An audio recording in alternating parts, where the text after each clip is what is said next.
Alrighty, over here we have our Aldabra tortoise.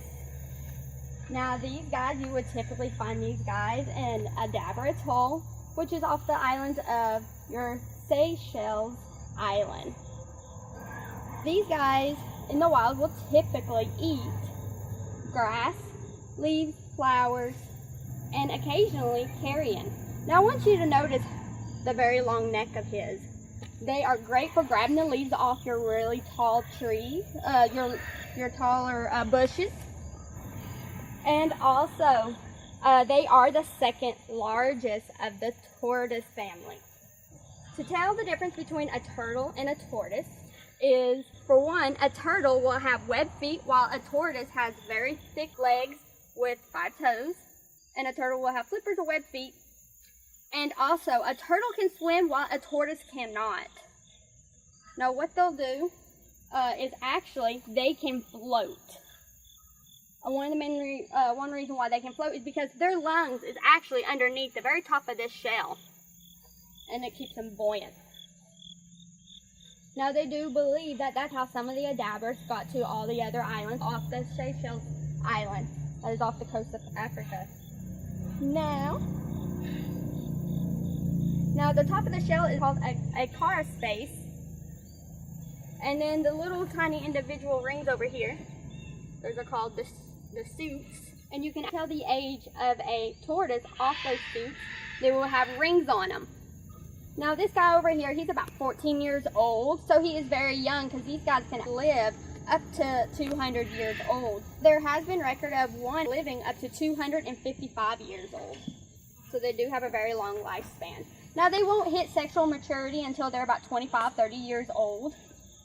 And whenever the females lay her eggs, typically from February to May, they will lay anywhere between 9 to 25 eggs. And only half of those will be fertile.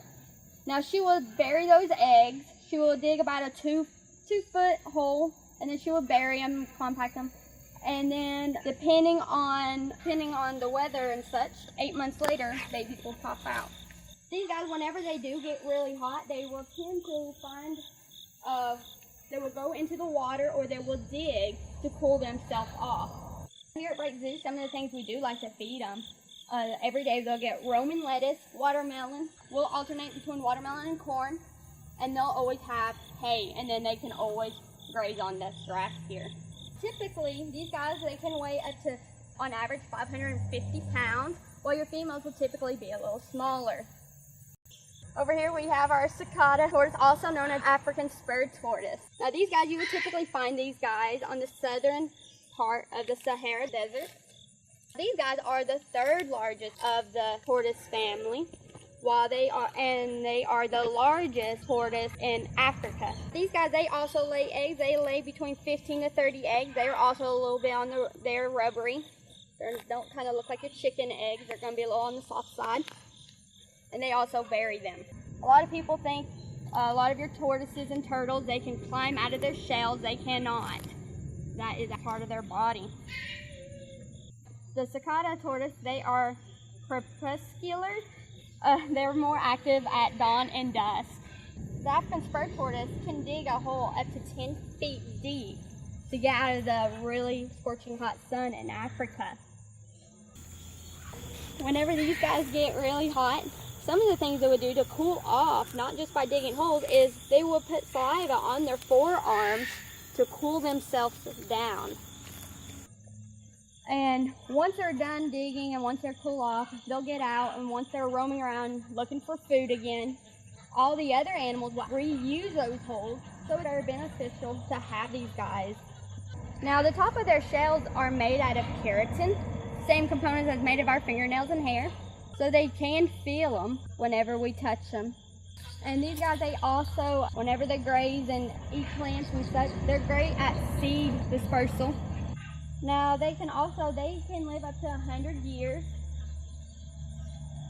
So not as long as our friends over here, the Aldabra, but they can still live a long life.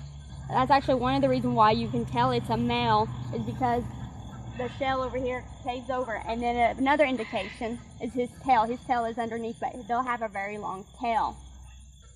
And one of the main reasons why they're called an African spur tortoise, if you look over on their legs, you'll see they've got all these nice little spurs. They're one of the most common pet tortoises. The first 10 years of their life is where they do most of the growing, and then after that 10 years, they continue growing. A group of tortoise is actually called a creep. Normally, your Aldabra, they can be found in a herd or a creep, or they can be solitary. While the African spur, they'll normally by themselves, because at a young age, already at hatchling age, they are already pushing each other and showing dominance. So they normally don't do very well being all together. Now I want you to look at the Aldabra's great big feet. They are great for walking in the sand, not so much for getting in the water. And also on the island, they're known to make pathways, kind of like elephants would, for all the other smaller animals. Now they are the heaviest on the island, and some of the food that the African spur tortoise will eat, surprisingly, will be a cacti. A lot of your reptiles, to smell, they will flicker their tongues.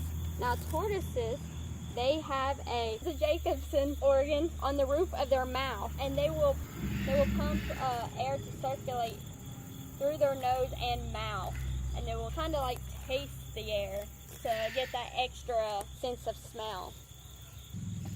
Now they do spend about 80% of their day grazing and looking for food, and then the rest of that time they will be digging and trying to stay cool from the hot sun.